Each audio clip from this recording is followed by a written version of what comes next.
കൊണ്ടോട്ടിയിൽ persimmon fruit ഇറങ്ങിയെന്ന് പറഞ്ഞിട്ട് അപ്പോൾ അതിൻ്റെ ജ്യൂസ് എടുക്കാൻ പോവാണ്.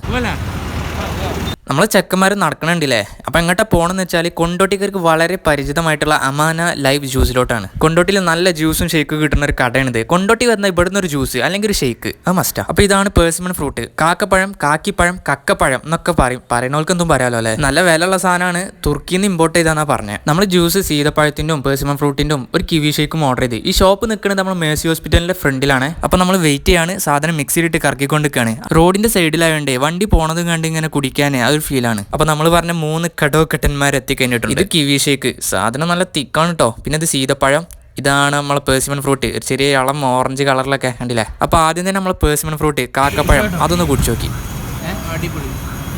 സംഗതി നമ്മൾ കാക്കപ്പഴം ഉണ്ടല്ലോ അത് കാണുന്ന മാതിരി ഒന്നുമില്ല. തക്കാളിന്റെ മാതിരി ആണെങ്കിലും സാധനം വേറെ ലെവലാണ്. അതിന്റെ അഭിപ്രായം എന്നോട് പറയാൻ പറഞ്ഞപ്പോഴേ ഞാനും സ്ട്രോ വെച്ച് 2 വലിയ നോക്കി. എന്റെ മോനെ ഒരു രക്ഷയില്ല. 60 റുപ്യാണെങ്കിലും അതിനുള്ള മുതലുണ്ട് കേട്ടോ.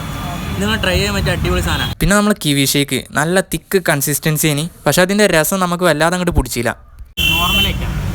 കിവി ഷേക്ക് കുടിച്ചു കഴിഞ്ഞപ്പോൾ ചെറുതായിട്ട് അണ്ണാക്ക് ചൊറിയണായിട്ട് തോന്നി. അതിലൊരു തരിതരി ഉണ്ടായോണ്ടേ, പക്ഷെ ആരോഗ്യത്തിന് നല്ല കുണമുള്ള സാധനം. പിന്നെ സീതപ്പഴം അത് ഉഷാറുണ്ടോ, പക്ഷെ ചെതറിയത് നമ്മൾ പേഴ്സിമൺ ഫ്രൂട്ടാണ്. സീതപ്പഴം കൊള്ളാം.